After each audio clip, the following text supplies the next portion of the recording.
Bueno, buenas tardes a todas y a todos. En esta oportunidad, a este conversatorio en el marco del Día Internacional de la Eliminación de la Violencia contra la Mujer, pensar el patriarcado desde el tiempo de las mariposas a la pandemia.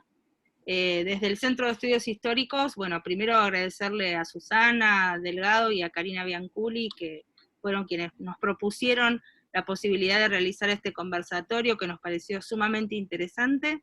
Así que agradecerles la presencia a todos ustedes, y nada, le paso la palabra directamente a Susana Delgado, que será quien presente un poco el tema, y con Karina serán quienes coordinen este conversatorio. Así que yo me silencio y les paso la palabra a ellas. Muchas gracias.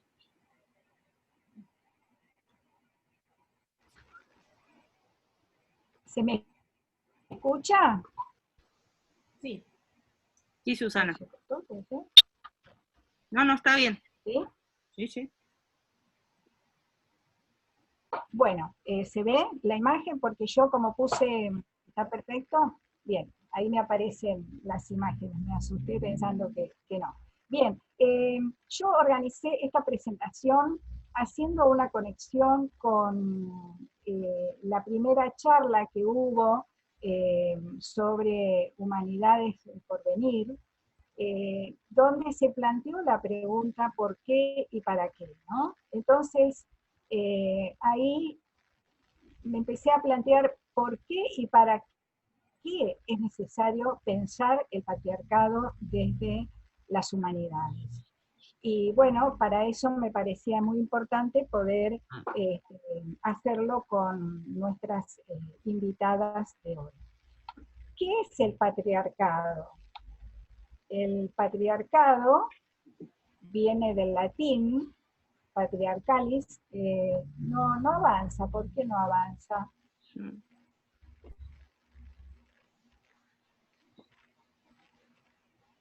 Si querés minimizar, a ver.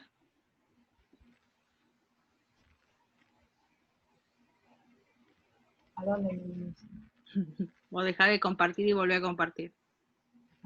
Más fácil. Bueno, les decía que el tema de por qué del patriarcado es precisamente una preocupación de carácter histórica que tenemos que remover y determinar por qué se plantea con estas características, ¿no? Por otra parte, lo voy a dejar así, sabemos que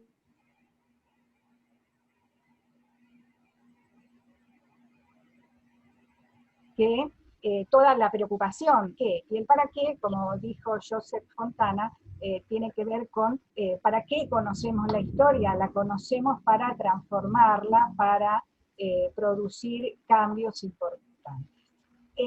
¿Por qué recordamos hoy el Día Internacional de la Mujer? Bueno, precisamente por los hechos que ocurrieron hace exactamente 60 años, cuando en 1999 la Asamblea General de las Naciones Unidas determinó declarar esta fecha como el Día Internacional de la Eliminación de la Violencia contra la Mujer.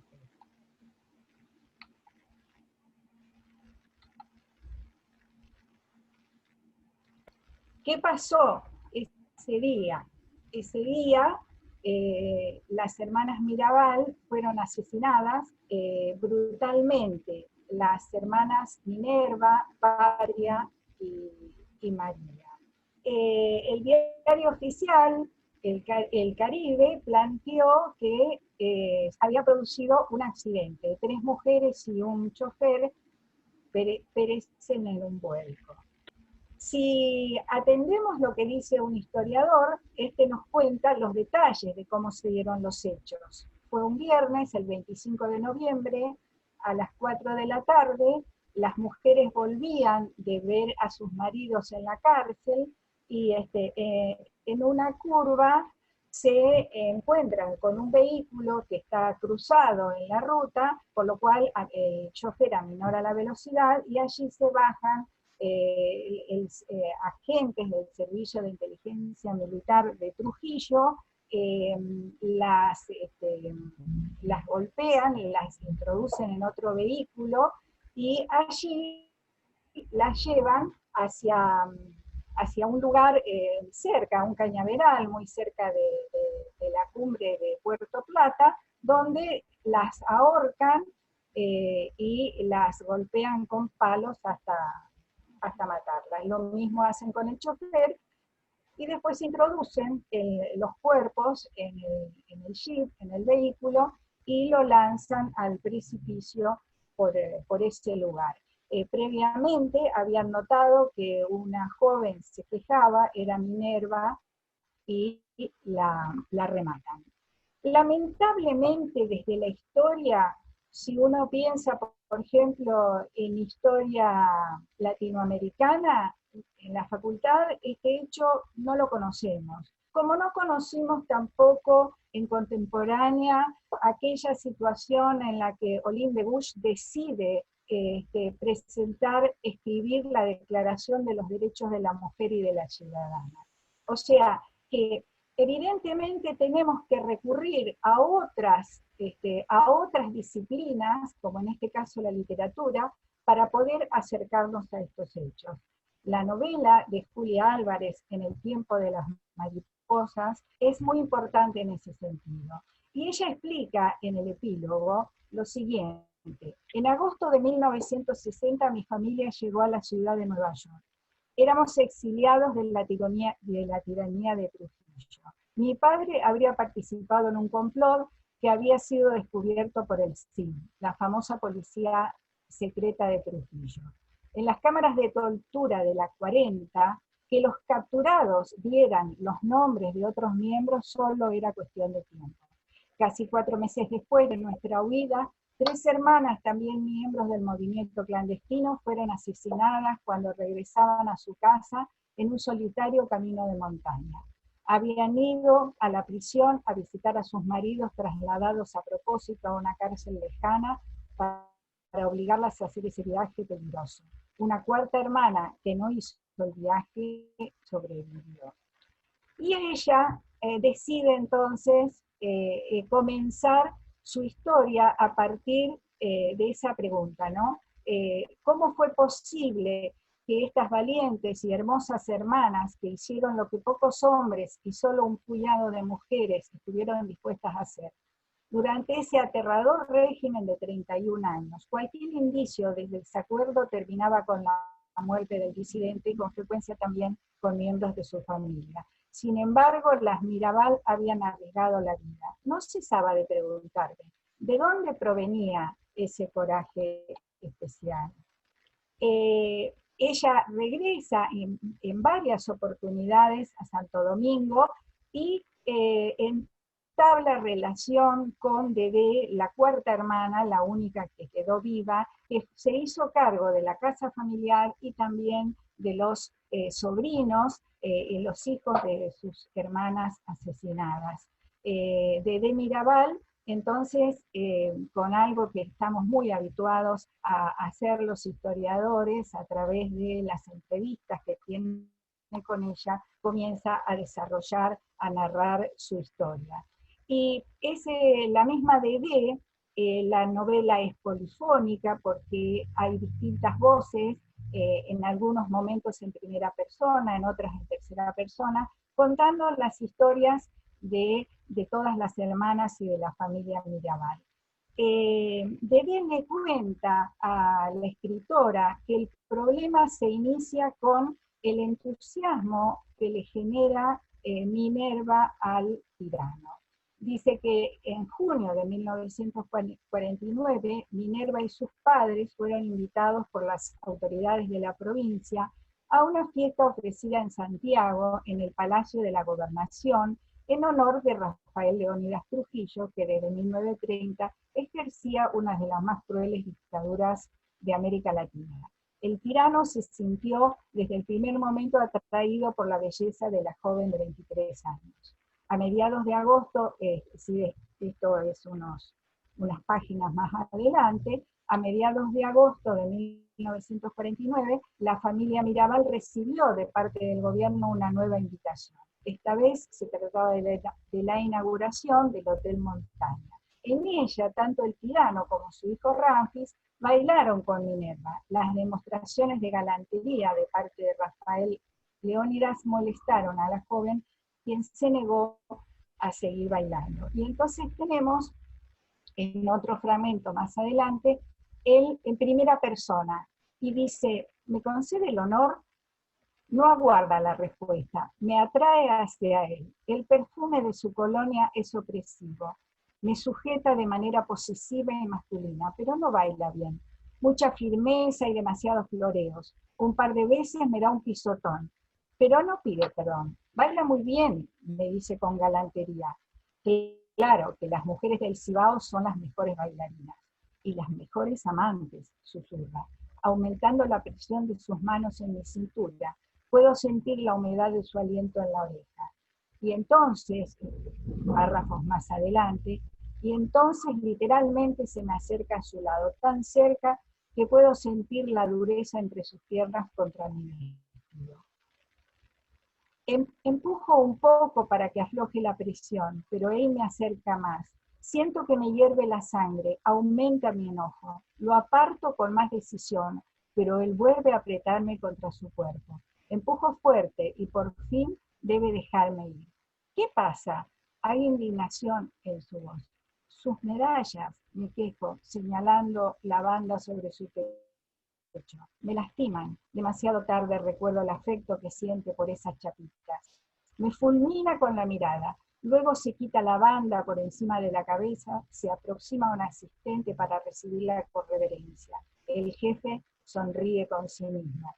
¿Hay alguna otra cosa de mi vestimenta que la moleste para poder quitarme? Me tira de una muñeca haciendo un movimiento vulgar con la pelvis y veo que mi mano se levanta como con una mente propia y descarga una bofetada sobre la alelada, maquillada cara. La novela, por supuesto, continúa relatando todas las historias, pero es muy fuerte ver la actitud de soberbia y dominación de este hombre hacia las mujeres. Este mismo planteo lo hace también Mario Vargas Llosa en la novela La fiesta del chivo. Si bien él se dedica mucho más a trabajar toda la cuestión que tiene que ver con la emboscada y finalmente el tiranicidio que se produce hacia Trujillo, vemos ahí también la preocupación y el enfoque, donde se pone el acento en esta actitud de Trujillo, para quien el sexo constituía el símbolo del poder de su virilidad, y continuamente solicitaba niñas a los padres e incluso tenía relaciones con las mujeres de sus funcionarios, y abusando absolutamente de su poder. Aquí la historia es de Urania Cabral, la hija de un senador, Cerebrito Cabral, que era un asistente y pertenecía al gobierno de Trujillo, y ella vuelve 30 años después y se encuentra con su padre y le sigue reclamando ese abuso que había permitido hacia ella, que gracias al apoyo de unas monjas consigue escapar.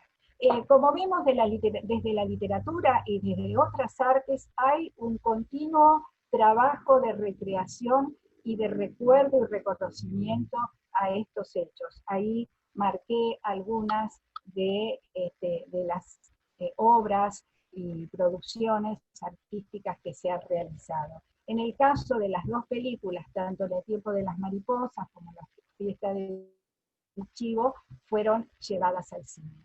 Aquí tenemos, con estas invitadas de hoy, la posibilidad de seguir produciendo la transdisciplinariedad para poder conjugar y actuar políticamente y en forma militante. Por eso quiero cerrar mi presentación con un fragmento del prólogo del libro de Liliana, en Violencias de Género, las mentiras del patriarcado, cuyo prólogo le he escrito Dora Barrancos. Y ella dice, un libro sobre la condición de las mujeres víctimas consuetudinarias de toda clase de violencias. Es una nueva puerta que se franquea a la reflexión, a la búsqueda de respuestas e interrogantes que irremediablemente remiten al orden patriarcal regente de nuestras sociedades. Pero este libro es sobre todo un puente de sororidad con las víctimas.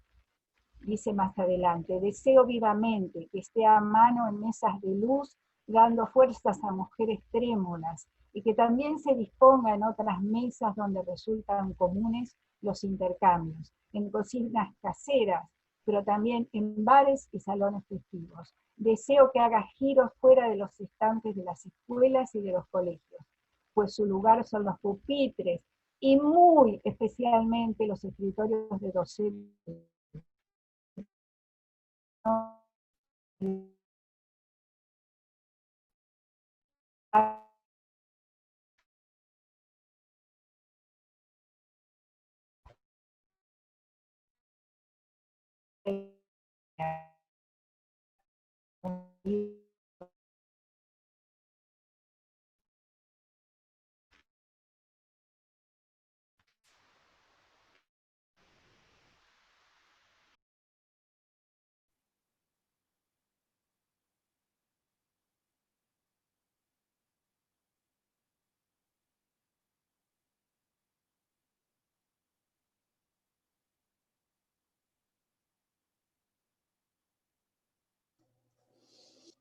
Hola, Susana se...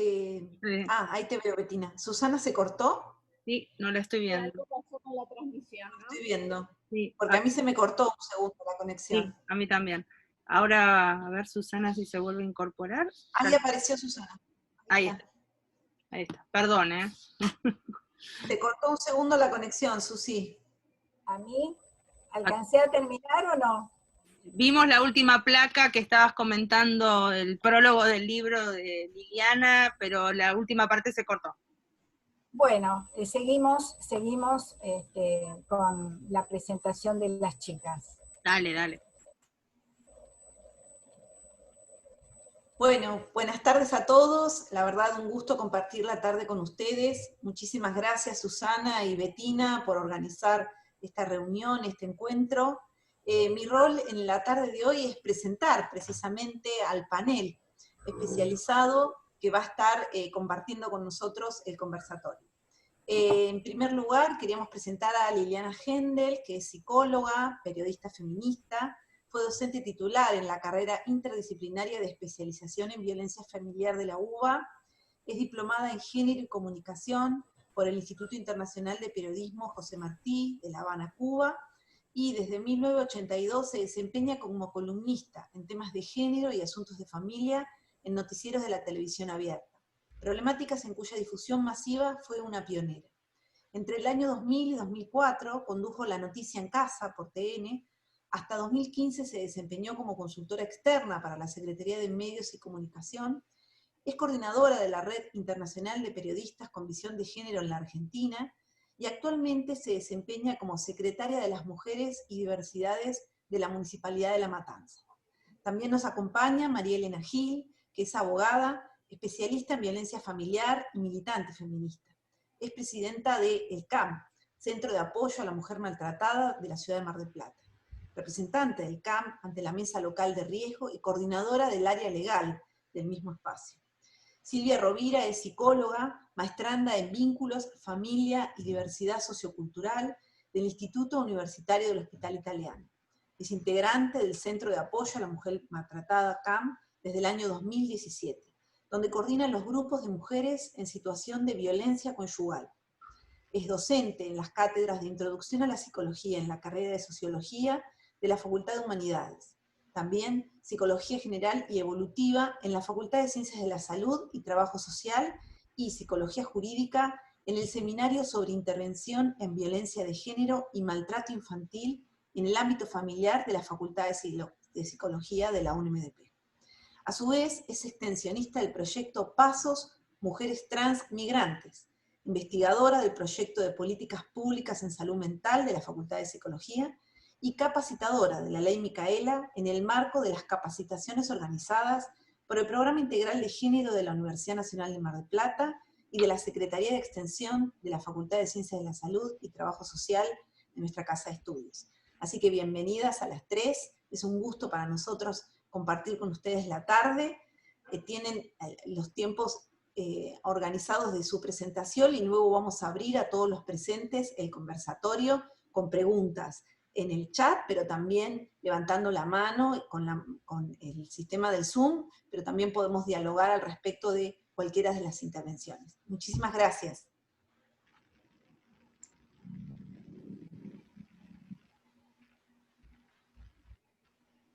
¿Me estás habilitando a mí, entonces? Va a comenzar Liliana, ¿verdad? Bueno, muchísimas gracias. Gracias, Susana Delgado, por tu convocatoria y por tu paciencia. Estos fueron días de muchísimas actividades, fue un mes de mucho trabajo. Ustedes saben, estoy prácticamente inaugurando mi función como secretaria de Mujeres, Políticas de Géneros y Diversidades Sexuales en el municipio de La Matanza, y los tiempos son tiempos de vértigo, ¿no? Son tiempos de vértigo por la pandemia y son tiempos de las cosas que van sucediendo con los feminismos y el movimiento de las mujeres y las disidencias sexuales en la República Argentina y también en la región. Así que gracias a todas, para mí es un gustazo, es un honor. Comentabas vos, Karina, lo interesante que es plantear algunas cuestiones de los géneros desde la literatura, y qué interesante poder abrir estos espacios. Y yo te escuchaba con atención, porque me parece que algo que es un logro de los últimos años es que lo de la transversalización, que es una palabra de la que se habla tanto, tiene que ver con estas cosas, con entender definitivamente que no estamos hablando de los temas de las chicas, esas cosas de mujeres, el rinconcito de la cocina, donde hablamos de las cosas que nos pasan. Estamos hablando de democracia, estamos hablando de ciudadanía, estamos hablando de derechos humanos, estamos hablando de lo que sucede no en la Argentina, no en Brasil, no en Haití, estamos hablando de lo que pasa en el mundo. Y frente a la pregunta con la que nos convocan, que es ¿por qué y para qué?, que me parece que además es una manera estimulante de poder abrir el espacio de los pensamientos, que es algo que el vértigo de Internet no debería impedirnos, es tomarnos el tiempo para pensar y en la medida de lo posible pensar colectivamente, como ahora, aunque sea a través del Zoom, no importa, pero poder pensar colectivamente. Y pensé en algunas respuestas posibles. La primera respuesta es que no hay respuestas únicas a preguntas complejas, a situaciones complejas. Sería maravilloso poder pensar que a tal problema tal respuesta. Que a los problemas de la violencia física la respuesta es una perimetral. Que a los problemas de un riesgo de feminicidio la respuesta es el botón antipánico. Que al problema de una mujer que está siendo acosada por un violento, la respuesta es un refugio. En algún momento, hará unos 15 o 20 años, esas respuestas nos tranquilizaban. Eran momentos en los que se empezaba a poner blanco sobre negro el tema de las violencias machistas, que por entonces se llamaban violencia doméstica. Y creo que a partir de entender la complejidad de la problemática, empezamos a darnos cuenta que las respuestas deben ser transdisciplinarias y deben ser de una textura que tiene una complejidad mucho mayor que la salida adecuada, pero insuficiente, de una perimetral, de un botón antipánico o de un refugio. Una de las cuestiones que me he planteado en el último tiempo es que el éxito de los patriarcados en el mundo, y digo los patriarcados porque la intensidad de la violencia es diferente, depende del lugar donde ponemos el dedito cuando hacemos así. A mí me gusta jugar con la nietada y en los mapamundis redondos, hacer así, girar y poner el dedito, ¿no? Para ver con qué país soñamos, en qué idioma hablarán en aquel país, qué comida comerán en aquel país. Y con toda seguridad, y aquí hay historiadoras, en cualquiera de esos países vamos a encontrar en algunos casos huellas existentes, activas, y en otros casos presencia mortal de los patriarcados activos. Parece una palabra vieja, pero no lo es. El patriarcado está vivito y coleando y tiene un ejercicio pleno en algunas áreas acerca de las cuales me gustaría que pensemos también colectivamente. Pero una de las cuestiones más exitosas del patriarcado es haber logrado durante siglos el silenciamiento de las violencias. Pensemos que recién hace 15 o 20 años empezamos a poner a los feminicidios, que por entonces se llamaban crimen pasional, sobre la mesa de los medios, sobre la mesa de las familias, sobre la mesa. No querría decir sobre la mesa del sistema judicial, porque parece que el sistema judicial todavía no se enteró. Y lo digo con todo el respeto que me merece quienes dentro del sistema judicial trabajan denodadamente para mover la aristocracia de un sistema que todavía no se enteró de lo que pasa medio milímetro más allá, ¿no? El silenciamiento de las violencias ha sido, desde mi punto de vista y desde el de algunas personas que han trabajado sobre el tema, la invisibilidad de las violencias y la capacidad para naturalizar esas violencias, negando la entidad de violencia y del efecto brutal que tiene sobre la subjetividad de las mujeres, de las niñas y los niños, y también de las disidencias sexuales que se acaban de incorporar tempranamente para los tiempos de la historia a aquello que tiene que ver con el concepto de los derechos humanos. ¿Por qué pienso que sí vale la pena en la respuesta del para qué? Bueno, ahí sí tal vez la respuesta es única, ¿no? La respuesta es para erradicarlo. La respuesta es para parar las violencias. La respuesta es para que los violentos dejen de gozar de la impunidad. Pero para lograrlo, lo que descubrimos, y esto es articuladamente pensando transdisciplinariamente desde diferentes ámbitos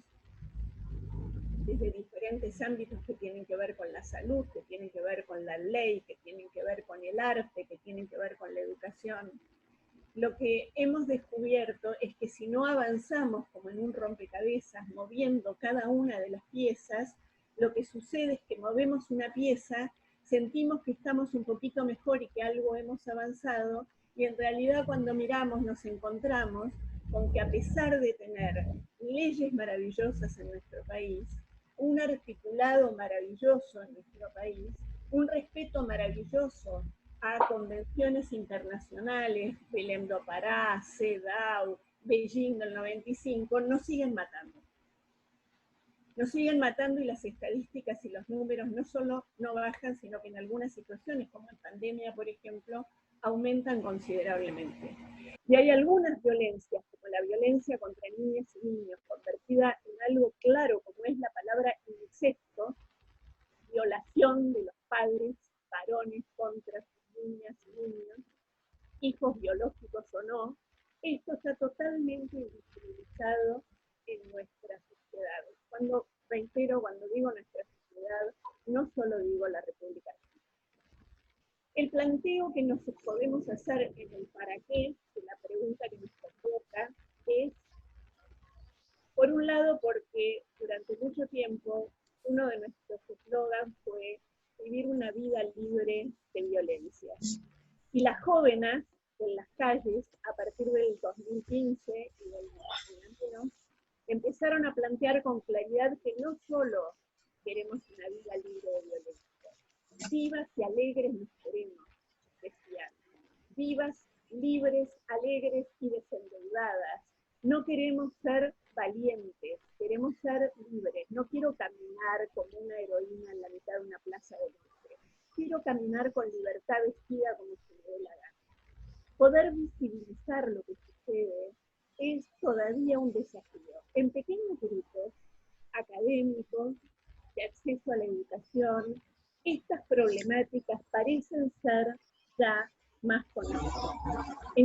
corremos ese límite.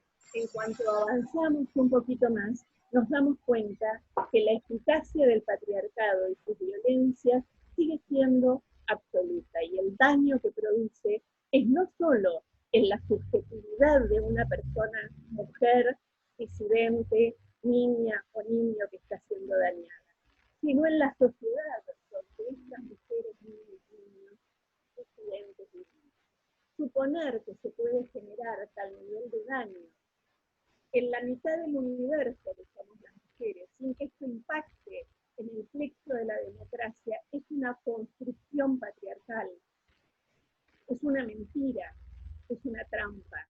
Es la misma trampa que durante mucho tiempo nos hizo creer, perdón, que este era un tema privado.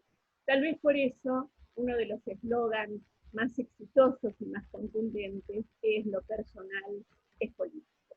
Y lo que sucede dentro de nuestras casas es un hecho de la política que requiere políticas públicas. La falta de estadísticas es una decisión política. No es un olvido, no es casualidad, es un mensaje. No tenemos todavía, a pesar de lo mucho que se ha avanzado, estadísticas correctas, estadísticas globales. Contamos muertas, contamos cadáveres, pero esto no nos ha servido más que para poner más en evidencia la dimensión del problema, con lo cual, indiscutiblemente, es importantísimo haber pasado todo un tiempo registrando qué es lo que pasa con nuestras muertas y con nuestras mujeres desaparecidas. Pero no es suficiente. Necesitamos una integralidad de esta mirada para entender cuál es la profundidad de esto que es estructural. Por supuesto que el feminicidio, por supuesto que la desaparición y la trata de personas son las puntas de un iceberg que encubren una enorme cantidad de situaciones. Y en esas situaciones laten, por un lado, el impedimento para llevar adelante de un modo correcto la Ley de Educación Sexual Integral en un país que se dice laico pero no es. Y esta semana que se inicia, seguramente lo vamos a vivir con virulencia, porque entra en debate la ley por el aborto seguro, legal y gratuito, y ya desde la semana pasada muchas compañeras, colegas periodistas, escritoras han recibido ataques furibundos, pintadas. En el sur de nuestro país ha habido pintadas nazis, por ejemplo. Está claro que desde hace rato nos dicen genocidas y asesinas con un nivel de ataque importante, y esta semana van a reaparecer estos ataques, sin ninguna duda. El impedimento de la Ley de Educación Sexual Integral, que merece una revisión, por supuesto que sí, porque es una ley vieja y habría que ayornarla, pero de todos modos sigue siendo de un enorme valor. Se produce por los mismos grupos antiderechos que en el 2018, cuando se discutió en el Congreso la ley de aborto, decían que lo que necesitábamos no era legalizar el aborto, sino mejorar la educación. En cuanto lograron que en el Senado se impidiera salir de la clandestinidad, lo que rápidamente apareció después es: con mis hijos no te metas. Y con mis hijos no te metas es: la Ley de Educación Sexual Integral no puede ser impartida en las escuelas donde hay madres y padres que dicen: con mis hijos no te metas. Tenemos un sistema judicial patriarcal que, detrás de un instrumento valioso como es la presunción de inocencia, ese instrumento valioso en manos de un sistema patriarcal lo que hace es garantizar la impunidad de los violentos. Tenemos que poder animarnos a revisar aún aquellas cosas que parecen intocables, porque si no, no tenemos alternativas. Y esto queda clarísimo cuando vemos las sentencias, cuando escuchamos los problemas, cuando vemos el daño que se produce en pequeños grupos donde una madre protectora con su niña, con su niño, son atacados furiosamente por el sistema judicial. Por ejemplo, en el caso del uso del inexistente síndrome de alienación parental. tema en el que no vamos a entrar hoy, pero a quien le interese, le recomiendo que googlee el caso de, de Andrea Vázquez o de Gilda Morales en Córdoba. El sistema judicial en este sentido es claramente patriarcal.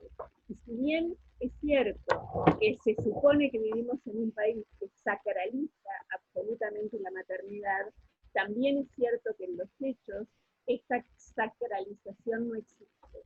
Y está claro esto en el ejercicio activo de la violencia obstétrica, violencia claramente tipificada en la 26.485, que debería ser nuestra ley rectora. Por otro lado, tenemos un sistema educativo que sigue enseñándoles a las niñas que hay que jugar con las muñecas, y a los niños que hay que jugar con los camioncitos.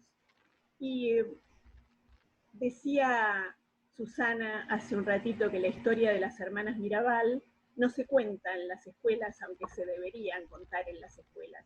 Pero fíjense que tampoco se cuenta en las escuelas la historia de las sufragistas. La historia de las sufragistas, que es la historia de la civilidad más importante del siglo XX y parte del siglo XIX. Esa gesta maravillosa, donde tenemos nuestras propias heroínas, aquí en nuestro país, en la región y en el mundo, y sin embargo nuestras niñas y niños desconocen absolutamente la historia de ciudadanía de las mujeres. ¿No les parece sospechoso? ¿No sería interesante mantener esta pregunta acerca del por qué y el para qué debemos hablar del patriarcado?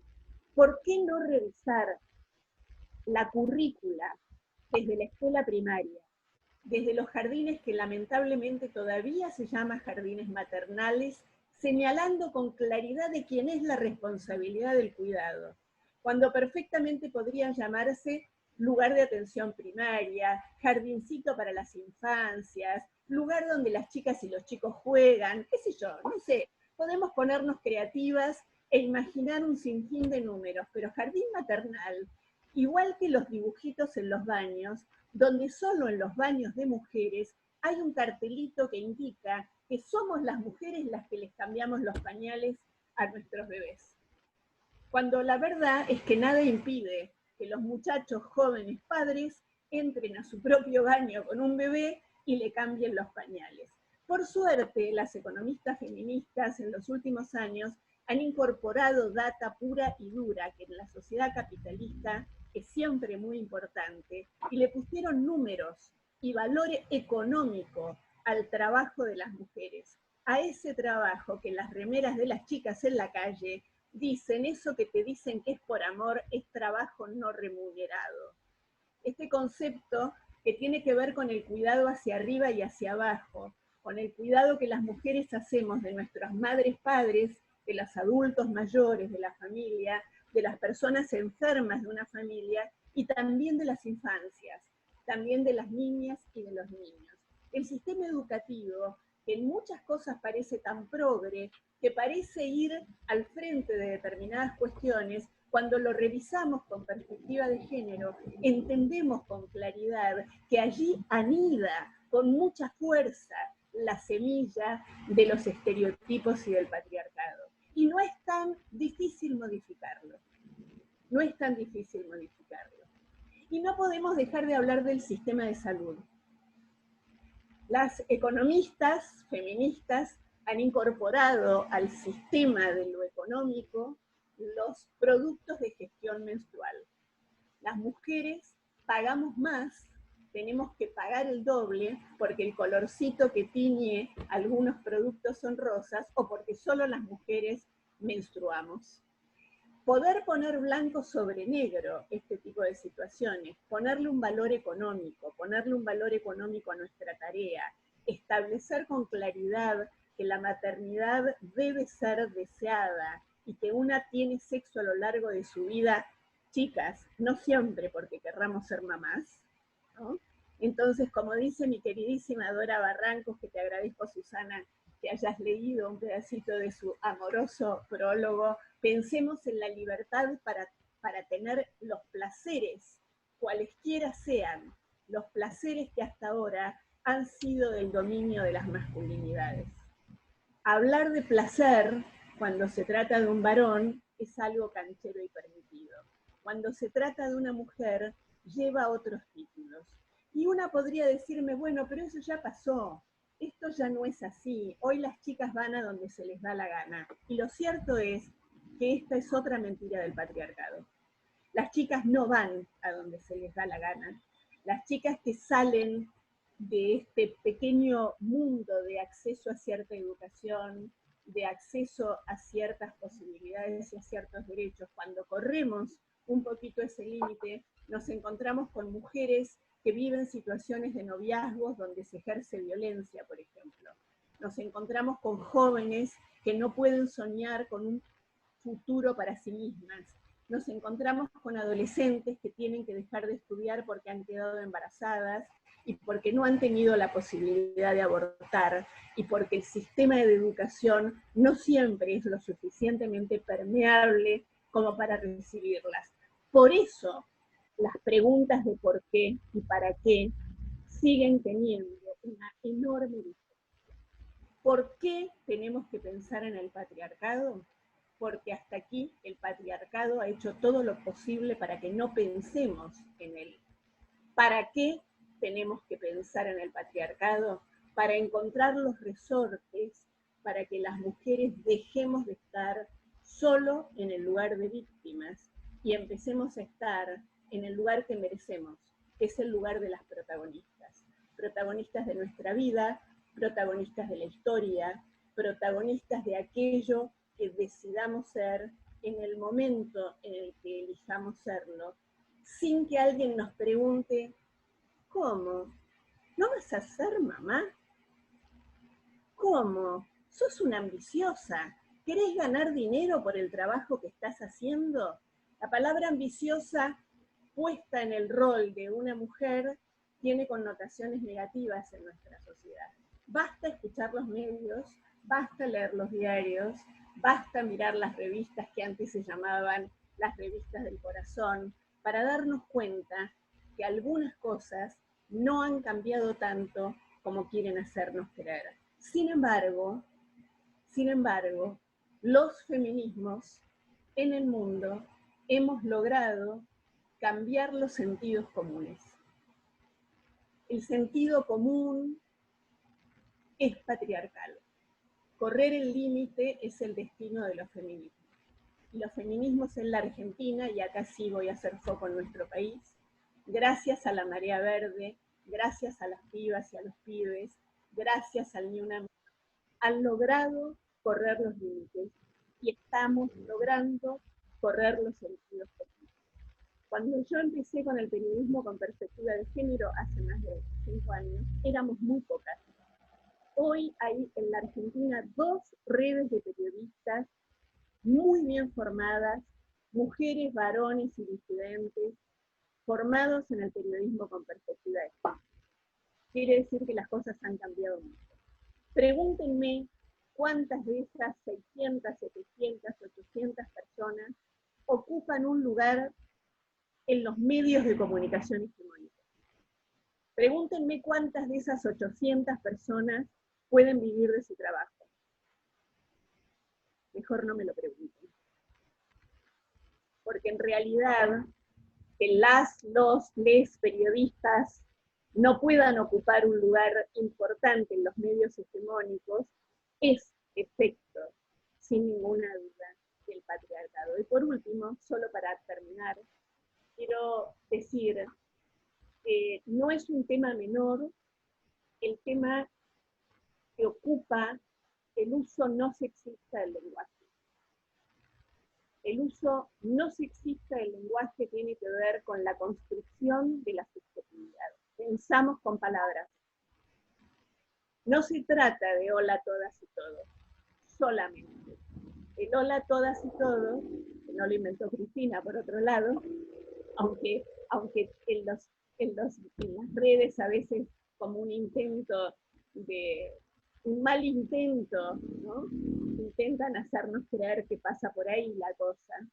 no es un invento acá, no es un invento de Cristina, no es un invento argentino.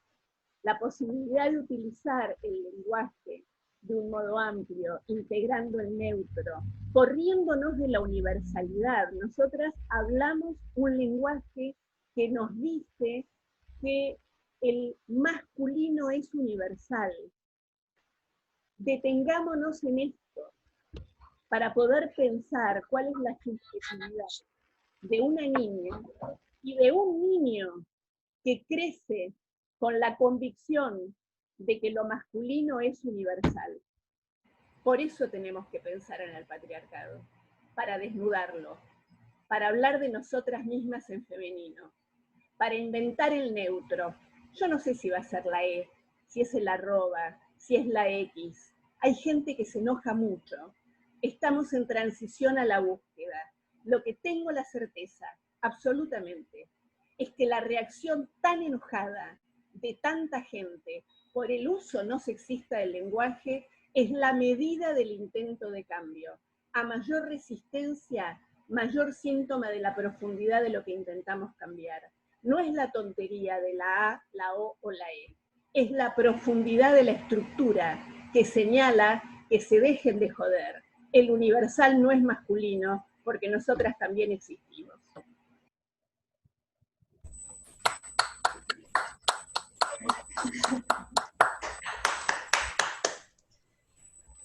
Muchísimas gracias, Liliana.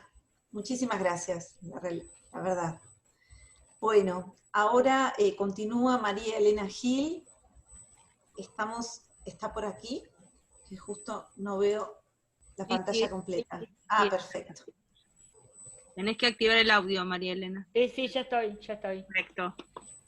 Hola, ¿qué tal? Buenas tardes a todes, a todas, a todos.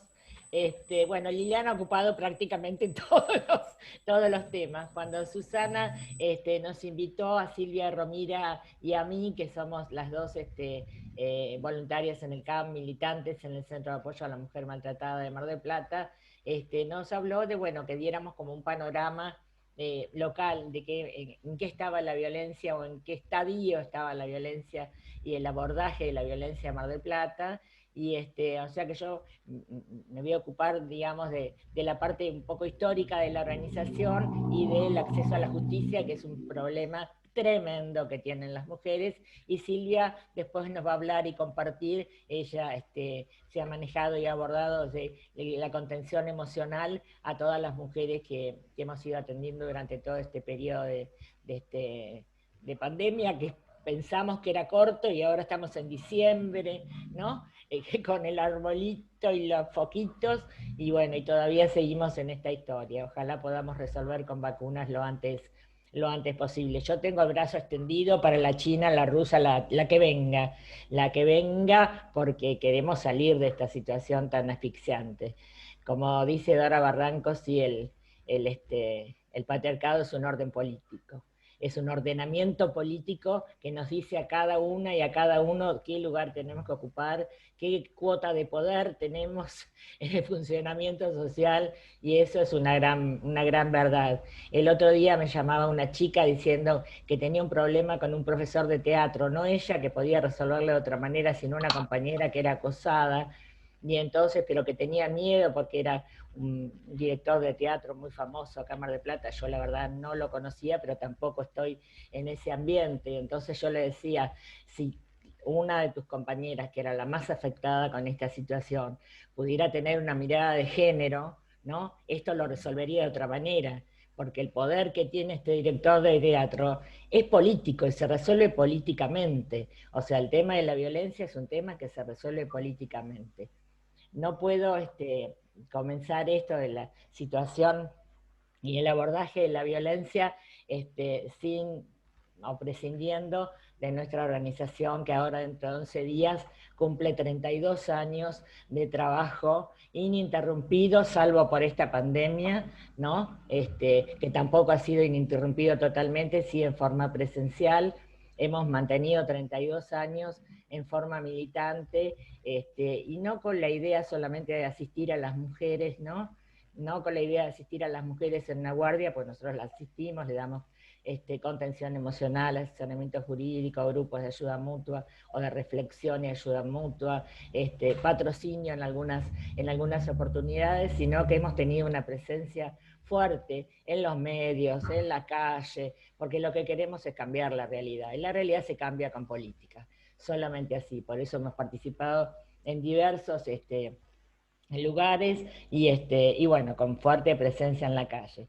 Cuando nosotros nacimos allá por el año 88, el 11 de diciembre, bueno, había ocurrido el 14 de febrero de ese año el femicidio de Alicia Muñiz, ¿no?, en manos de Monzón, y ya por supuesto, a ver, estamos hablando que estábamos ya en democracia, esto era impensable en una dictadura que pudiera nacer una organización como nosotras. Yo no soy fanática de las ONG, a mí me parece que las ONG tienen que estar para los amigos de Mozart, de la música, de la ópera. Yo creo que es el Estado quien tiene que hacerse cargo de esta problemática. Pero la realidad es que cuando nosotras comenzamos, no había nadie en el Estado que se hiciera cargo de esta problemática. Había un psicólogo que dependía de la municipalidad y atendía así a las mujeres que sufrían violencia, pero no desde una perspectiva de género, muy claramente. Nosotras no, comenzamos a asistir a las mujeres desde una perspectiva de género, de una perspectiva de derechos humanos, y con un trabajo, ya les digo, como de querer transformar la realidad. Es así que bueno, fue un largo camino. Ahora que la veo ahí a Irene, yo me acuerdo cuando hacíamos el 8 de marzo y el 25 de noviembre, éramos 3, 4, porque no todas las compañeras les gustaba la calle, éramos 3, 4, frente a la catedral nos acompañaban las madres y las abuelas. Yo eso no me olvido nunca. Comparando ahora, ¿no?, a partir del 15 de junio, ¿no?, esa marea verde de chicas y de chicos y de chiques que nos acompañan en estos 2 días en el año, más los femicidios, ¿no?, que lamentablemente han sido, bueno, el de Lucía Pérez, tan emblemático y tan complejo, ¿no? Así que ahí agradecemos. Ha habido cambios, pero como decía Liliana, ojo, no nos descuidemos, porque esto se están replegando, están acomodándose, y bienvenido que sea. Yo creo que ha sido una oportunidad que le hemos dado a las mujeres, a los varones, de reacomodarse con sus emociones, con sus cuotas de poder, con sus cuotas de vínculo, ¿no? En eso hasta nos pueden estar agradecidos, ¿no? Pero mucho más sutilmente, ¿no?, se manejan ahora, por ahí Silvia que maneja lo de el iceberg y ese digamos, ícono, ¿no?, de los micromachismos y de las maneras más sutiles y más elípticas, ¿no?, de manejarse en este tema de la violencia.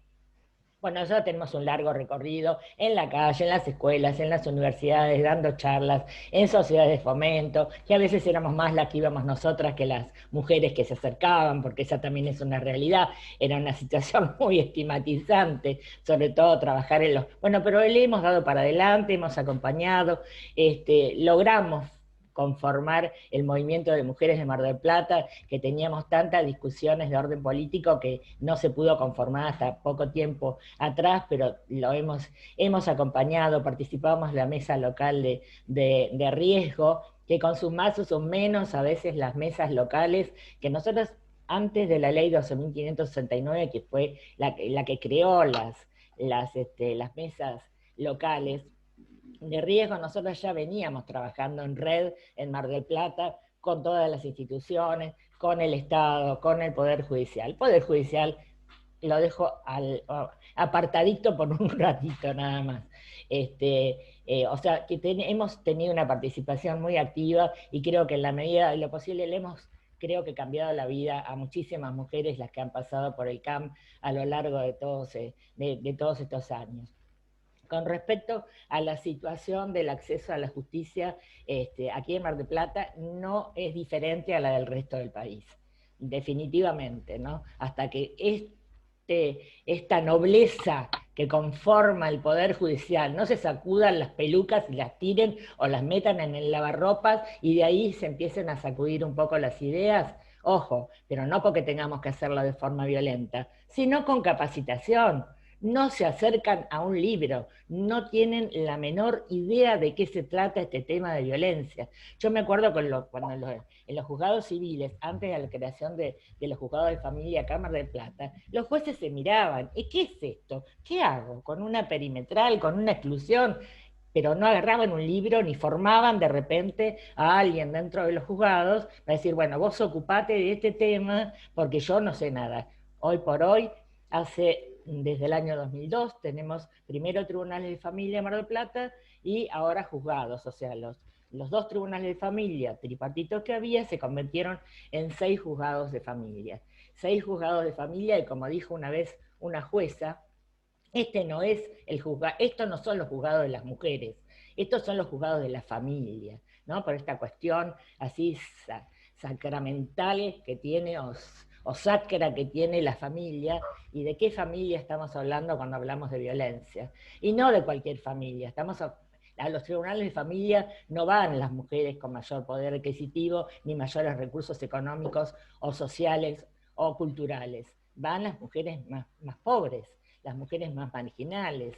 Entonces, bueno, la respuesta del Poder Judicial creo que no se siente un poder político, y yo creo que el Poder Judicial es un poder político, desde Montesquieu hasta ahora es lo que me enseñaron en la facultad, es un poder político, y no da respuesta al pueblo.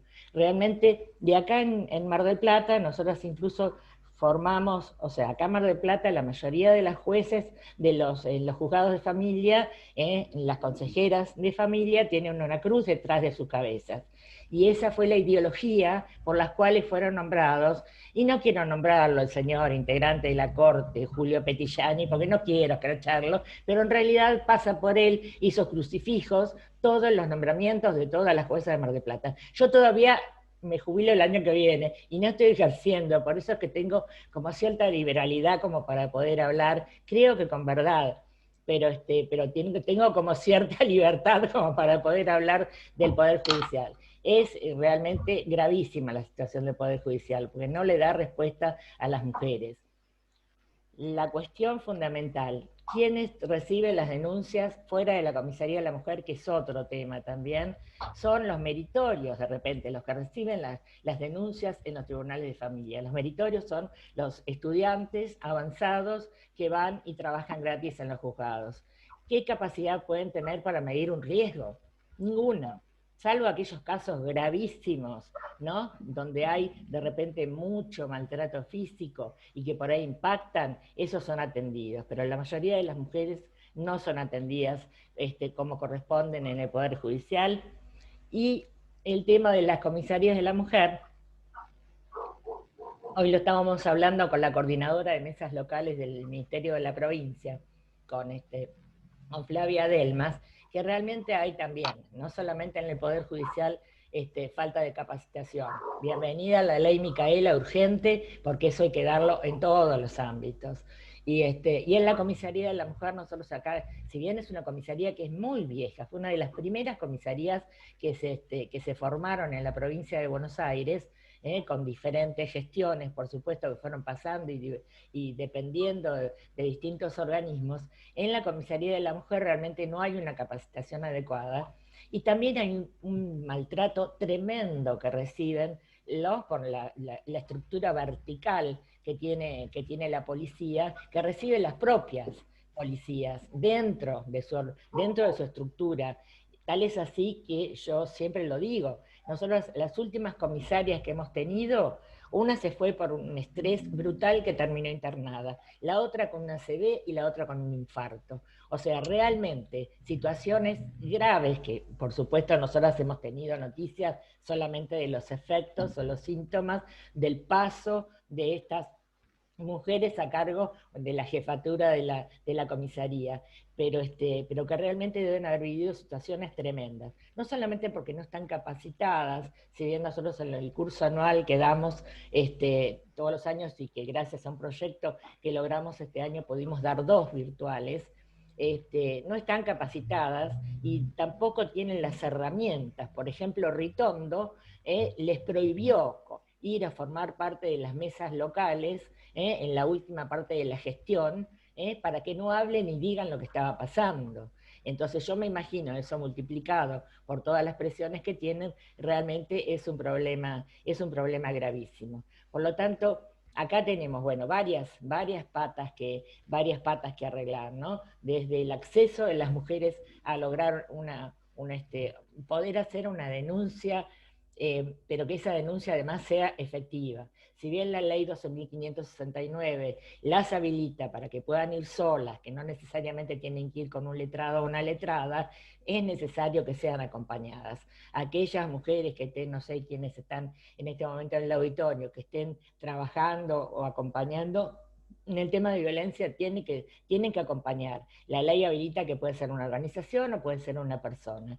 Porque las mujeres que les cuesta tantísimo dar ese primer paso, ¿no? De ir a hacer una denuncia al padre de sus hijos y todo esto es lo que el patriarcado nos tiene acostumbrado, cuando van a hacer la denuncia, si no van con un memo o algo, se olvidan de la mitad. A ver, no les toman tampoco el relato exactamente igual que lo expresan, tampoco les piden que reabran cuando una cosa no se condice con lo que ellas están diciendo. Entonces es necesario un acompañamiento de las mujeres en este sentido. Y después el Poder Judicial realmente brinda un servicio muy, muy, muy finito, más allá de la falta de capacitación que tiene los efectores del Poder Judicial y las efectoras del Poder Judicial en esta temática, tampoco tenemos un servicio gratuito, ¿no?, de acceso a la justicia, porque las defensorías civiles están absolutamente colapsadas. La única defensoría que hay que atiende digamos que la problemática de mujeres que están sufriendo violencia, además atiende un montón de casos más. Entonces creo que debíamos replantearnos este tema del acceso a la justicia. Me preocupa muchísimo. Ojo, no porque piense que solamente la justicia es la que le va a resolver todos los problemas, como decía Liliana, a las mujeres, porque está la denuncia, pero si no hay un acompañamiento de un grupo, digamos, de una organización como nosotras, donde la mujer pueda llegar a tener cierto fortalecimiento y un acompañamiento en ese tránsito tribunalicio que es tan áspero y tan horrible para las mujeres, tampoco sirve de nada, ¿no? Porque entonces sale con, ahora no se escucha tanto, pero esa vieja muletilla, y hacen la denuncia, pero después van y la retiran al otro día. Una denuncia pública no se retira al otro día, eso es mentira. Eso es una justificación para la inacción del Poder Judicial en defensa de los derechos de las mujeres, que ha sido una constante histórica. Entonces en Mar del Plata la situación de las mujeres es muy complicada, y durante la pandemia muchísimo más. Nosotras en el CAM nos hemos manejado. Los grupos de ayuda mutua, ahora Silvia va a seguir hablando, han seguido funcionando igual a través de videollamadas de WhatsApp, porque no todas las mujeres tienen datos como para poder acceder a un Zoom. Entonces, pero se ha seguido. Y hemos hecho las 3 guardias semanales que nosotros tenemos, hemos atendido en forma telefónica y le hemos brindado. Pero cuando las mandamos a hacer, en aquellos casos que son muy graves, una denuncia penal, no una denuncia ante el Tribunal de Familia, eso lo tenían que hacer a un correo electrónico que les contestaban 2 o 3 semanas más tarde. Entonces ese es un tema que hay que resolver. Y ahora Silvia, bueno, va a continuar con el resto de los temas que más o menos habíamos hablado. Bueno, muchas gracias, muy amables a todas. María Elena, muchísimas gracias por tu intervención. Bueno, finalmente continúa Silvia Rovira y luego abrimos el juego de las preguntas, así que si quieren ir poniendo las preguntas en el chat o ir apuntándoselas, después levantan la mano y vamos organizando el debate posterior. Bueno, hola, ¿qué tal? Bien, escuchando a las compañeras anteriormente, fui como tomando notas y tratando de no repetir algunas cuestiones, ¿no? Pero en principio, digamos, quería felicitar y me pone muy contenta esto que planteaba Liliana de la asunción de este cargo, porque bienvenido sea, digamos, que estos espacios sean cubiertos por personas idóneas y capacitadas desde una perspectiva de género y pudiendo dar cuenta de la problematización de estas situaciones. Y no solo por el hecho de ser mujer, estar ocupando un lugar ahí, ¿no? Que se ha dado en muchas ocasiones como como regalito, digamos, de decir, bueno, vos que sos mujer ocupás este lugar que es de tu incumbencia. Así que bueno, aplaudo, buena suerte en esta gestión, Liliana. Bueno, un poco, digamos, en este contexto de pandemia en el cual estamos, la problematización, digamos, que nos hacíamos era cómo, digamos, pone en el tapete, digamos, otra pandemia que ya venía de antes, que es justamente el tema de la violencia de género, ¿sí?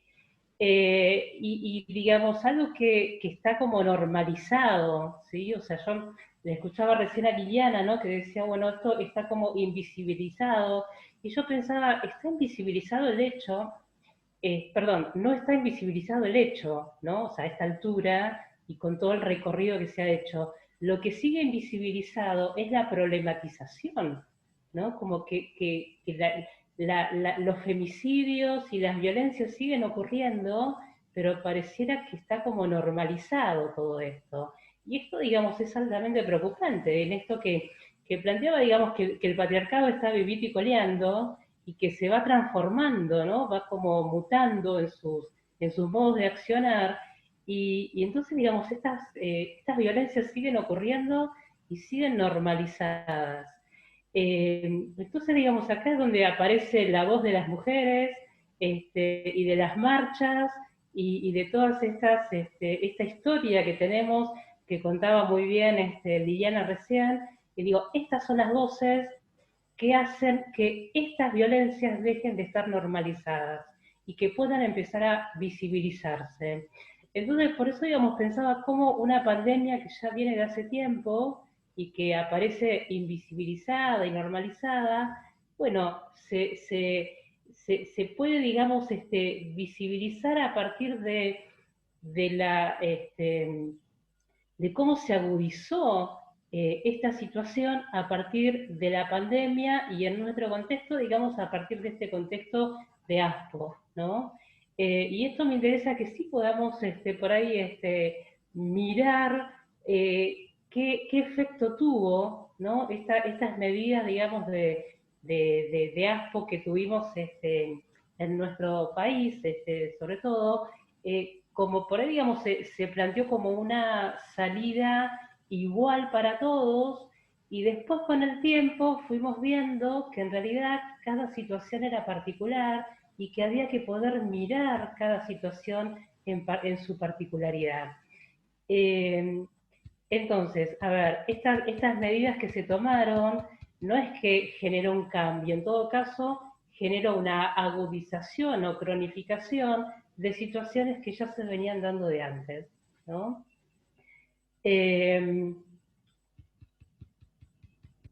O sea, digamos, el COVID, la pandemia del COVID irrumpió en nuestras vidas, así, digamos, como repentina y violentamente, y no nos pudimos preparar para esto que se venía, ¿no? Entonces, digamos, bueno, aparecieron como políticas más generalistas. Bienvenido sea, digamos, ¿no? Pero cuando empezamos a mirar con lupa, empezamos a ver que había que tener en cuenta estas particularidades. ¿Qué pasó, digamos, o sea, con el tema de los encierros en nuestros propios hogares, en las instituciones, en los contextos en los cuales las personas nos desarrollamos en nuestra cotidianeidad, y con el tema, digamos, también de los espacios de trabajo? Una de las cosas que surgen, a ver, acá tenía unos datos por acá. Una de las cosas que surgen, por lo menos acá en Mar del Plata, digamos, voy a hablar del contexto local, ¿no? Que es lo que más, por ahí, más datos tenemos, es que se pone de manifiesto, a ver, así como las mujeres, en su mayoría, digamos, somos las que más nos dedicamos a las actividades del cuidado, ¿sí? O en gran proporción, por lo menos, justamente se pone de manifiesto cómo en estos contextos de cuidado, o ya sea, digamos, desde lo sanitario, ya sea desde los geriátricos, también, digamos, en las propias espacios de lo doméstico, se pone de manifiesto cómo, digamos, las mujeres, si bien por un lado somos como más, tenemos menos riesgos de contagio, digamos, hay una investigación que plantea eso, digamos, menos riesgo de contagio en cuanto al COVID, somos la que más expuestas quedamos en esta cuestión de los cuidados, ¿sí? Y esto, digamos, me resultó un dato interesante, ¿no? Como, por un lado, digamos, quedamos un poco como más libradas en cuanto al riesgo, pero, digamos, el riesgo expuesto o exacerbado es en relación a los espacios de cuidados por los cuales transitamos, por lo laboral, por lo doméstico, por los ámbitos en los cuales nos movemos, que hacen que, en este sentido, digamos, quedemos más expuestas. Y acá, bueno, en Mar del Plata tenemos, digamos, un porcentaje mayoritario de mujeres que han, han fallecido por el hecho, en este caso planteando el tema del COVID, digamos, en cuanto al riesgo de contagio por los espacios de cuidado que iban ocupando. Y en relación, digamos, al tema de... en relación, digamos, al registro que tenemos desde el Ministerio Público Fiscal, desde el Ministerio de Justicia y Derechos Humanos y de las organizaciones sociales como Mumalá, por ejemplo, que son las que aportan datos de los datos de las situaciones de violencia, esto, digamos, se concentra especialmente en mujeres, ¿sí? Independientemente, digamos, de la edad o de los lugares que ocupen en la estructura social. Y los femicidios y los travesticidios son una ínfima parte visible de la violencia, ¿no? Contra niñas, contra mujeres y contra las personas trans femeninas. Y sucede, digamos, en una culminación, esto que planteaba María Elena recién, digamos, del iceberg, ¿no? Digamos, el femicidio es una culminación de una realidad, digamos, que viene ya asignada por violencias y violaciones reiteradas y sistemáticas de los derechos humanos. Entonces, digamos, cuando vemos la cifra del femicidio como la parte visible, digamos, de un iceberg, lo que no vemos o lo que permanece invisibilizado es toda esta estructura, ¿no? Que tiene que ver con esta estructura patriarcal, que ha generado violencias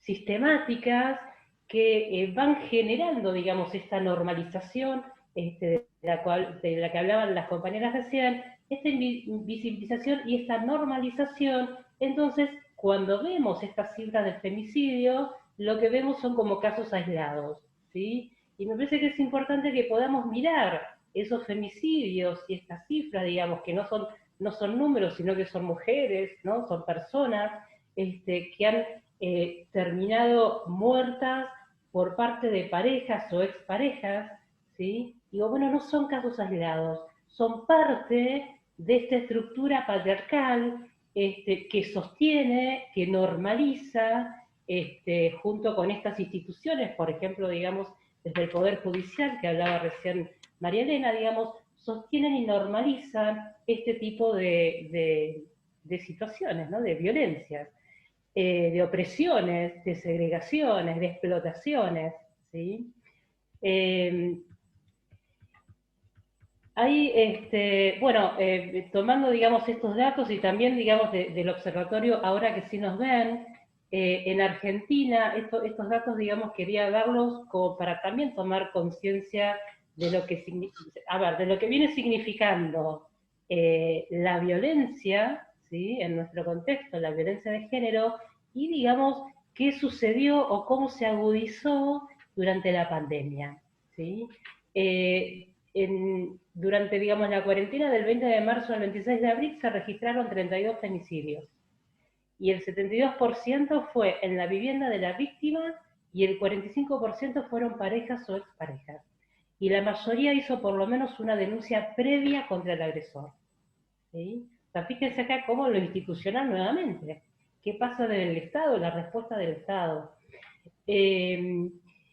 Digamos, y el mayor porcentaje de estos femicidios se dio durante el contexto de la cuarentena. Entonces, digamos, esto pone en el tapete nuevamente, ¿no?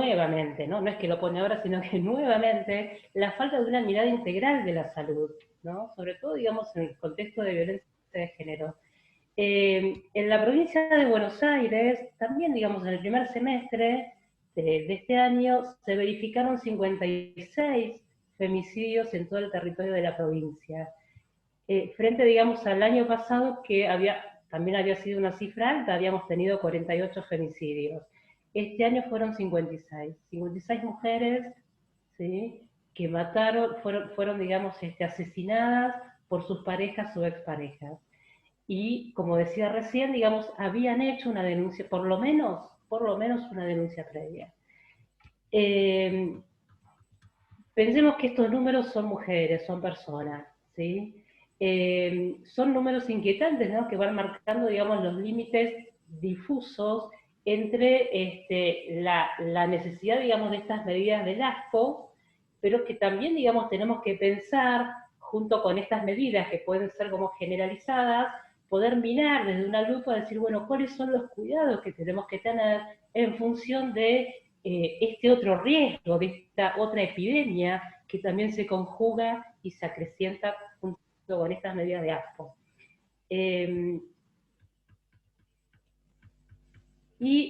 Bueno, y en Mar del Plata, fue un poco, digamos, de lo general, digamos, desde Argentina, digamos, la provincia de Buenos Aires, digamos, ¿y qué pasa en Mar del Plata? En Mar del Plata, digamos, hay esto que voy a plantear, digamos, lo tomo del Observatorio Local de Violencia de Género, donde esto lo tomo de ese informe, ¿sí?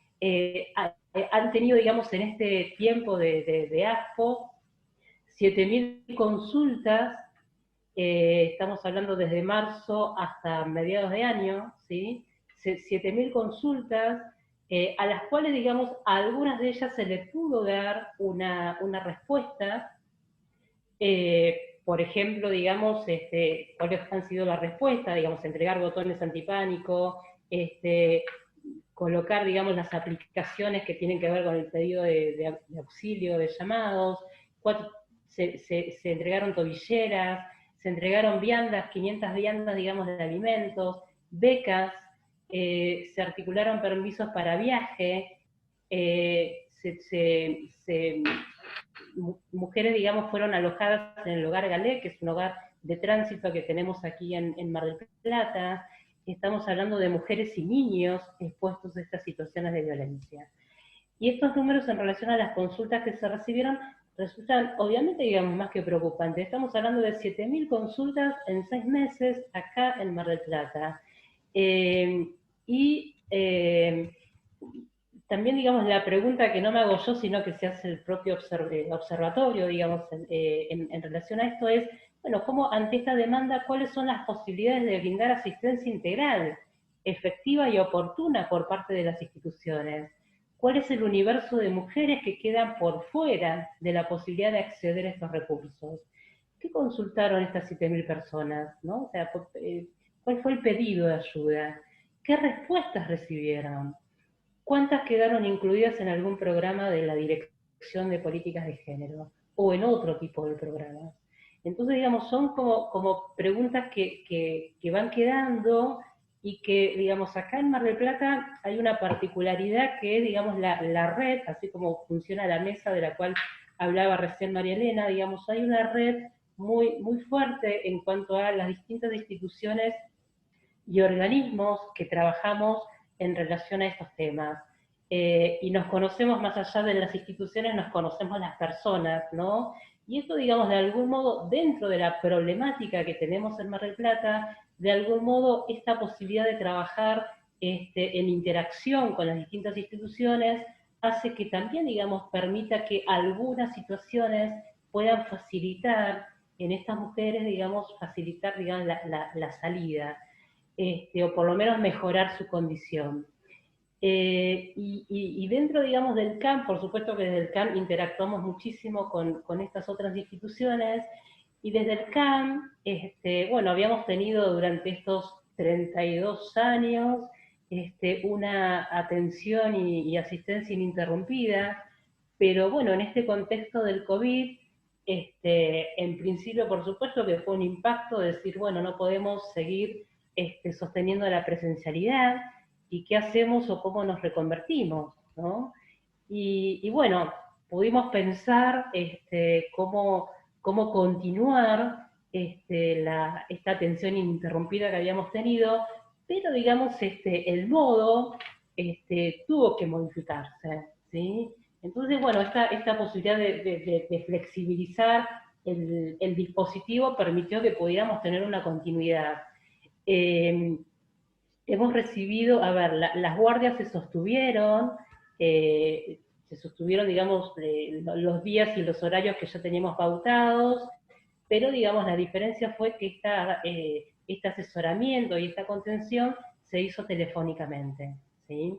De ese modo, digamos, las mujeres seguían teniendo el espacio y nos derivábamos, si alguien necesitaba atención jurídica, si alguien necesitaba atención más emocional, y, digamos, también tuvimos que rever de qué modo sosteníamos los grupos de ayuda mutua, ¿sí? Y ¿por qué, digamos? Bueno, no podíamos hacer un Zoom, porque algunas mujeres apenas si pueden tener una mínima carga telefónica para poder conectarse los días que tenemos asignado el encuentro, digamos, de los grupos. Pero sí, digamos, de lo que estábamos de acuerdo era que no podíamos suspender que ese día, digamos, en ese horario, tuvieran la posibilidad de poder tener un encuentro y poder hablar de lo que estaba sucediendo.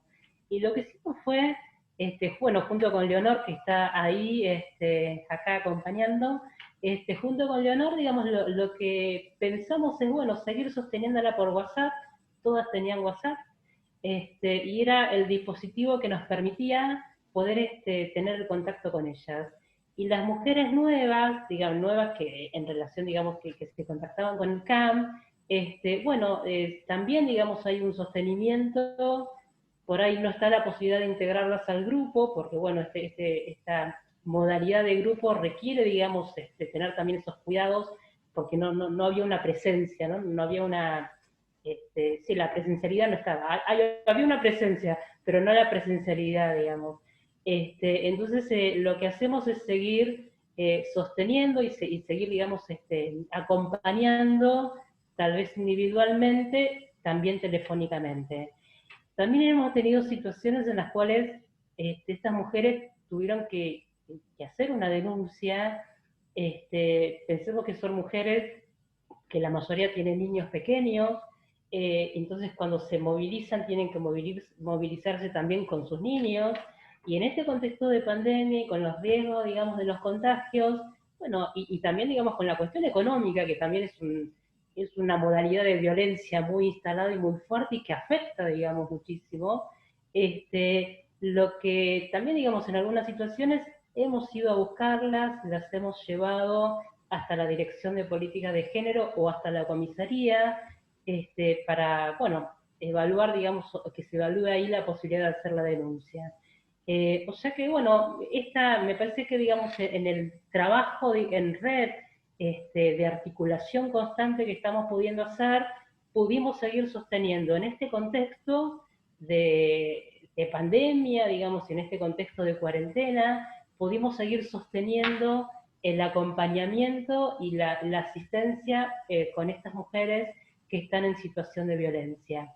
Pero bueno, retomo esto que plantea María Elena, ¿no? Digamos, el lugar del Estado mucho más fuerte, pues también, digamos, hay que pensar el tema ¿cómo es, digamos, del dinero destinado para estas políticas, que cada vez, por lo menos en Mar del Plata, han ido reduciendo el personal que digamos, está en la Dirección de Política de Género. Se ha ido jubilando gente y no han ido reponiendo esos espacios. Así que me parece que también, digamos, la cuestión económica y la mirada que se hace en relación a las políticas, también, digamos, tenemos que pensar en eso. Bueno, ya lo del Poder Judicial lo planteó María Elena, y Y creo que en este momento, digamos, las redes que sostienen desde los distintos organismos y las personas que estamos en esas redes, ¿no? Ya sean estatales o no estatales, son las que en este momento estamos pudiendo sostener ese espacio. Otra mirada es la mirada desde la gestión, digamos, ¿no? Cuáles son las decisiones en relación a esas políticas. Eso creo que es un capítulo aparte. Bueno, hasta acá me parece que... Muchísimas gracias, Silvia, muy clara. Muchísimas gracias por tu intervención. Bueno, se abren las preguntas para cualquiera de las panelistas. Aquí ya tenemos en el chat algunas. Para Liliana, ¿cómo organizaron el trabajo de la ley Micaela en La Matanza? Y para María Laura y Silvia, si el municipio tiene algún programa para el trabajo con la ley Micaela. En la universidad está el programa integral de género que se está ocupando de formar a docentes y alumnos. ¿Hay coordinación para replicarlo en la ciudad? Bueno, yo les cuento el tema de qué es lo que está pasando con la ley Micaela en Matanza, pero antes quiero decirles que escuchando a las compañeras, a las que les agradezco muchísimo, conozco por supuesto la experiencia del CAM, pionera en asistencia, pensaba que una de las victorias del patriarcado también ha sido, cuando nos preguntamos por qué y para qué, que durante 30 años de nuestra militancia y de nuestra vida desde diferentes lugares, hagamos foco en la asistencia a las mujeres. Creo que ya es hora de empezar a mirar a los varones, pero no solo para hablar de las masculinidades y de todo esto que me parece que es sumamente interesante y está muy bien, y los varones deberán empezar a preguntarse acerca de sus propios privilegios, sino para pensar por qué durante 30 años pensamos en la atacada y no en el atacante. ¿Por qué los dispositivos a los cuales le exigimos al Estado, le ponemos presupuesto, nos rompemos la cabeza pensando por dónde es para la atacada y no para eliminar la presencia o para achicar la presencia o para achicar la impunidad de quienes atacan? Y creo que ahí hay una clave que es muy interesante. Lo dejo picando para que lo pensemos. Personalmente no creo en la eficacia de los refugios, aunque entiendo que las primeras 24 o 48 horas son imprescindibles, pero no más de 48 horas, y tenemos experiencias de mujeres que han vivido en refugios durante mucho más tiempo. El botón antipánico ha dado claras muestras de no funcionar adecuadamente, porque una vez más depende de la responsabilidad de la mujer accionarlo, ¿no? Lo cual es, otra vez yo me tengo que cuidar de que no me maten. Ahí se generan paradojas que son muy interesantes para repensarlas, ¿no? Para ver cómo se desarticula. Por aquello de que no es con los instrumentos del amo con los que vamos a poder destruir la casa del amo, y este no es un pensamiento mío, sino de una feminista lesbiana africana que se llamó Audre Lorde. No es con los instrumentos del amo con los que vamos a destruir la casa del amo. Y si la casa del amo es el patriarcado, todos estos recursos, incluido el sistema judicial, son los instrumentos que el amo nos ha dado 30 años después, una podría decir, y tal vez para distraernos un rato, ¿no? Porque por algo los números siguen siendo brutales y nos siguen matando. Esto por un lado.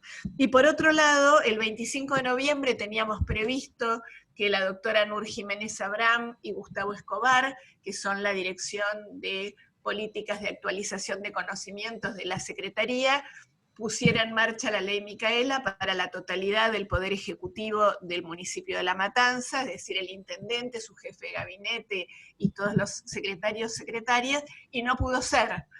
No pudo ser porque murió el Diego.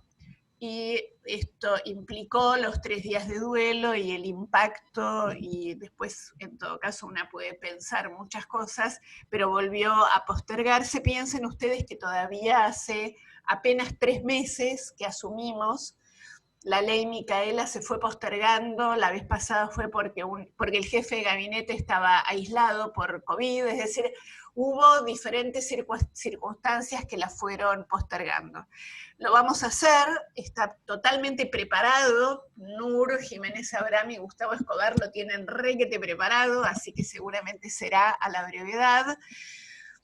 Creo que es muy importante, estamos en contacto permanente con la policía, con el sistema judicial, con el sistema legislativo, con la con la legislatura, y vamos a avanzar con la ley Micaela en cada uno de estos ámbitos, pero yo personalmente creo que las leyes tienen eficacia solo si se articula con los organismos del Estado para que la ley se implemente.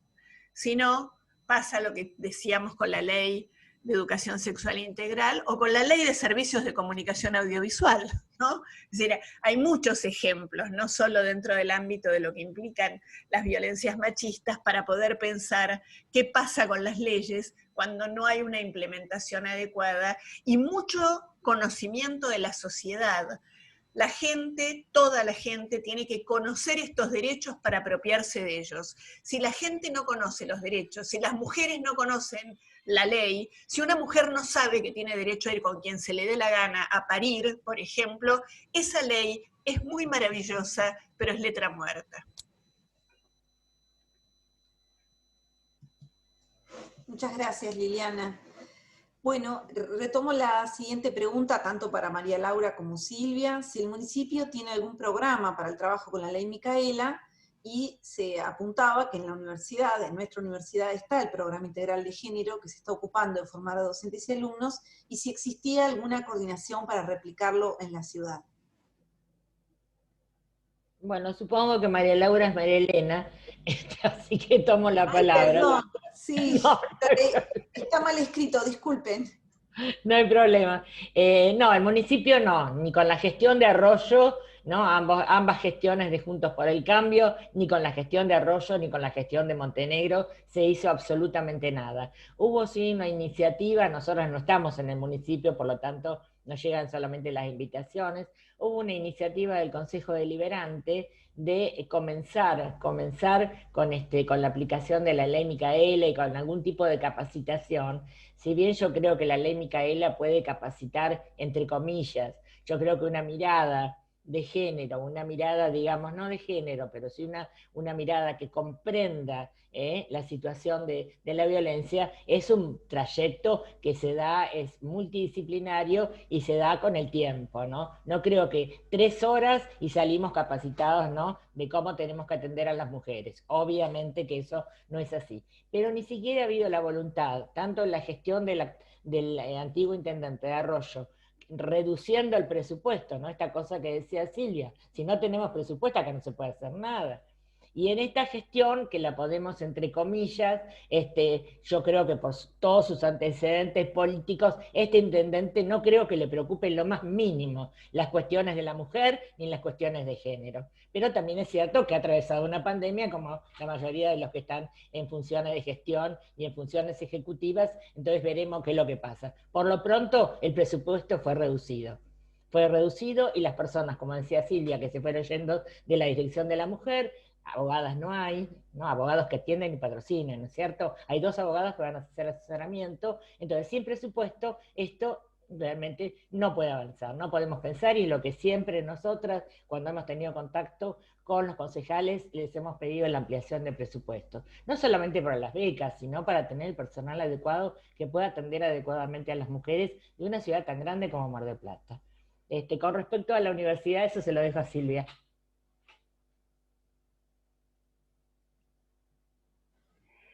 En la universidad, digamos, hay un programa, bueno, recién lo decía Karina, ¿no? Pero hasta donde yo sé, digamos, se estuvo trabajando, por ejemplo, con el municipio de General Alvarado, que sería Miramar. Se ha hecho un convenio. También, digamos, se ha estado trabajando internamente, digamos, en la universidad con ese programa, pero desconozco, digamos, qué otros espacios, no sé si ha hecho algún convenio con el municipio de acá, la verdad que desconozco eso. No sé, Karina, por ahí vos sí sabés más.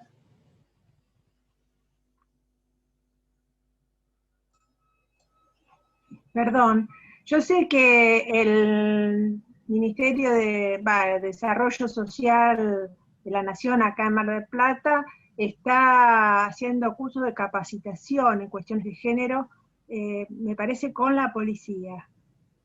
Pero no sé, no estoy muy al tanto de cómo se han desarrollado, porque también tuvieron bastantes límites para implementarlo. Muchísimas gracias. Había una participante que había levantado la mano, pero se ve que se le ha caído la conexión. Más que una pregunta, yo tengo una inquietud, ¿sí? No solamente con las tres invitadas, ¿no? que tienen una trayectoria que quizás puedan iluminarlo, sino también con todo el foro, ¿no? A mí me preocupa especialmente respecto de la discusión del aborto, la aparición pública muy fuerte de algunas agrupaciones religiosas que estaban bastante invisibilizadas hasta hace unos años atrás. Y yo me preguntaba si hay mecanismos o diálogos establecidos con otros sectores de las diferentes religiones, pero pensemos, diríamos, en las de mayor, diríamos, la de mayor presencia en la ciudad o en el país, porque realmente es muy preocupante algunos discursos muy, diríamos, que entran en verdadera contradicción con algunos de sus preceptos fundamentales, ¿no? Si había establecido algún diálogo o algún mecanismo o algún proceso para poder trabajarlo desde los espacios de gestión, ¿no? Porque se enardecen los discursos de estos grupos y adquieren una amplia visibilidad pública, y más allá de las medidas concretas del Estado, que obviamente uno cuando acompaña a alguna mujer, a mí me tocó hacerlo algunos años, cuando está en el marco de una denuncia de violencia, lo primero que uno se da cuenta es la complejidad, es decir, la complejidad de la violencia, porque es física, porque es psicológica, porque están los chicos en juego, pero hay violencia económica, están los tratos, absolutamente subsumida a esa mujer en esa lógica que tiene a veces muchos años. Y es muy difícil trabajarlo desde las profesionales que la estuvieron atendiendo y acompañando en un proceso que después continuó con un proceso judicial. Pero yo me preguntaba si hay desde la gestión pública espacios de diálogo con otros sectores de diferentes iglesias que no tengan esta mirada tan conservadora, especialmente, por ejemplo, con la discusión del aborto, que adquieran una visibilidad pública muy importante, que me parece que es vital para instalar estos temas en estas microviolencias, en estas cuestiones de ir deconstruyendo desde la base. Yo esta pandemia por Zoom tuve una increíble charla con mi padre que se encontró con el tema a los 75 años, y ir trabajando con él en su propia deconstrucción de poder pensar el problema. Es decir, es un detalle, pero me refiero a esta lectura y este análisis hacia adentro de las relaciones, hacia adentro de las familias, hacia adentro de los amigos, de los grupos. Digo si se han establecido diálogos con espacios de religiones diversas, pero básicamente de los grupos religiosos de la ciudad.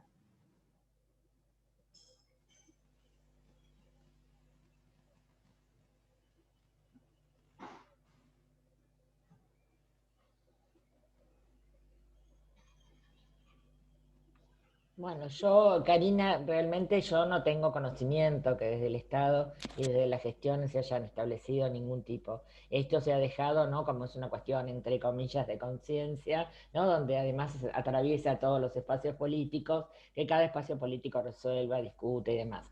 El único Estado que sí tiene que meterse y comprometerse es el Congreso de la Nación, y espero que sea ley. Ya hoy se abrió la discusión en diputados y bueno, y esperemos que sea ley. A mí no me asusta que haya grupos, ¿no?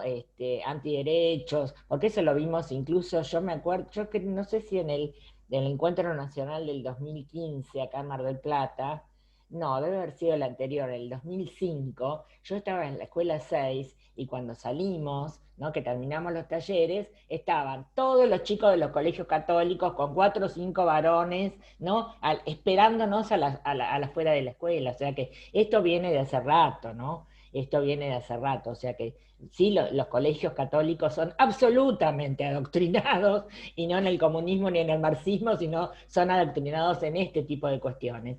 Está bien, me parece perfecto. O sea, las familias que mandan a sus hijos a determinada confesión, y bueno, saben perfectamente qué es lo que quieren. Lo mismo que lo que hace acá en Mar del Plata la Universidad FASTA, que es absolutamente militante en estos temas. Y yo los respeto, porque respeto, yo creo que ahora no tienen opción, ¿no? Con esta otra ley que acompaña, la de los 1000 días, que acompaña a aquellas mujeres que sí quieren seguir adelante con su embarazo, no tienen ya excusas. Porque como bien decía Liliana, me parece, primero no, en el 2018 lo que hace falta acá es educación. Y cuando terminaron la sesión dijeron, no, a mi hijo no le vas a decir lo que tiene que pensar, y yo soy solamente la familia responsable de su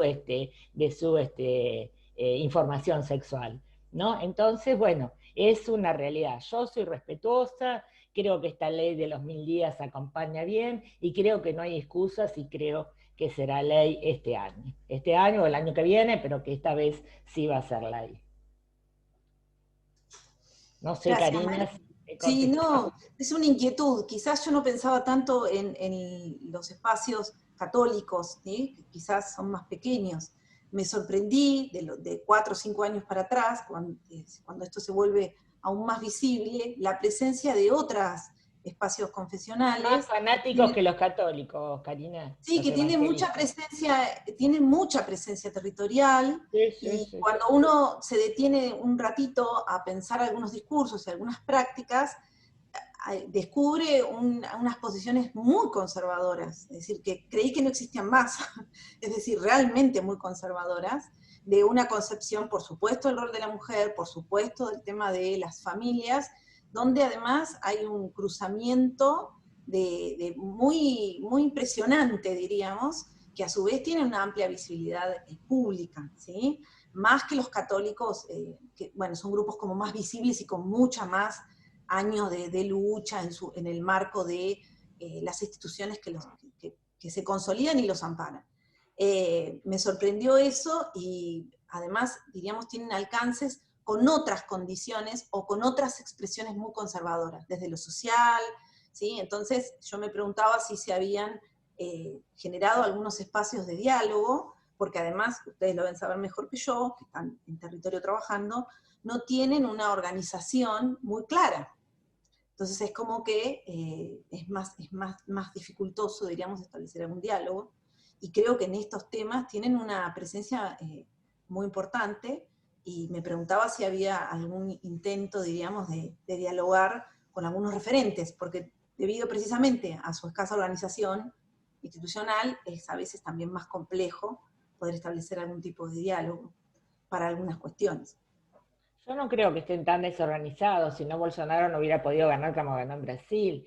Yo creo que realmente el adoctrinamiento de todos los grupos evangélicos es fuertísimo, ¿no? Del otro lado de la pirámide, del lado de la pirámide, ¿no? De los grupos católicos está la solidaridad, y del otro lado está el adoctrinamiento adormeciente de cualquier derecho social que pudieran reclamar, ¿no? Ni hablar, por supuesto, de este tema que estamos tratando. Realmente el adoctrinamiento es total, el diezmo. Yo le pregunté a la señora que trabaja en casa, ¿vos das el diezmo a tu iglesia? Sí.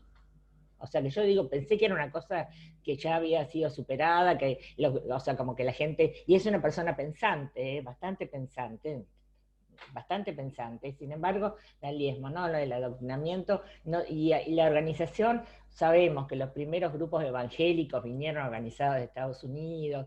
Yo no sé si es una idea muy romántica esta que tengo, o setentista, pero vinieron como organizados de Estados Unidos, las primeras iglesias evangélicas, con el solo objetivo de adoctrinar, para someter y callarse, y aguantar situaciones. Gracias, María Elena, muchas gracias.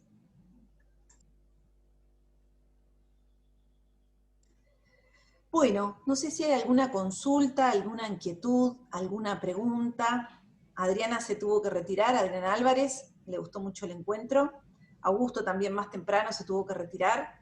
Pero están abiertas las preguntas o las inquietudes para dialogar entre nosotros al respecto del tema que nos convoca, de las participaciones de las invitadas.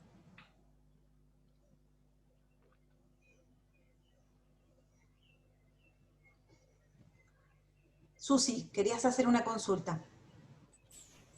Sí, quería expresar al respecto, justamente con respecto a tu pregunta. Yo creo que yo también pienso que están muy organizados y que no es casual la decisión de enviar al Congreso el proyecto en este momento, y además la celeridad con que se propone el cronograma de discusión y de votación ya para la semana que viene, o sea, tratando de minimizar, digamos, el impacto y la presencia de estos grupos que para mí están muy, muy organizados. O sea, yo creo que lo están, ¿no? Y por otra parte, quiero agradecerles muy especialmente a Liliana, a María Elena, que me equivoqué, puse María Laura, discúlpame. Las Marías tenemos el problema. Y a Silvia por su participación. Y bueno, seguir pensando esta cuestión, ¿no? Es decir, seguir pensando desde qué lugar y de qué manera podemos ir modificando esto que, como muy bien decía, coincido totalmente, Liliana, con el planteo del lenguaje, ¿no? Es decir, se rasgan las vestiduras por el tema de cómo la X cuando el castellano ha vivido una historia de transformación constante, llevado justamente por las evoluciones y los cambios. Entonces, bueno, ahora habrá que buscar otra forma, pero tratar de evitar esa generalización, que casualidad siempre es en masculino. Si yo hace muchos años que doy clases, y a veces tenía 25 mujeres y un varón, y tenía que decir alumnos, ¿eh? Es decir, ese privilegio de ese único, y por supuesto que todas, incluso las chicas, cuando yo me equivocaba y decía chicas, se reían como diciendo, ¿cómo dejas afuera a fulano? Es decir, hay ahí toda una tradición que está en crisis, y que bienvenido que así sea, ¿no? Muchísimas gracias, de corazón, muchísimas gracias. Bueno, un gusto, Cariños a todas. Gracias a ustedes. Gracias, Silvia, Liliana, y a todos los presentes. Muchas gracias. Muchas gracias. Muchas gracias. Adiós. Hasta luego.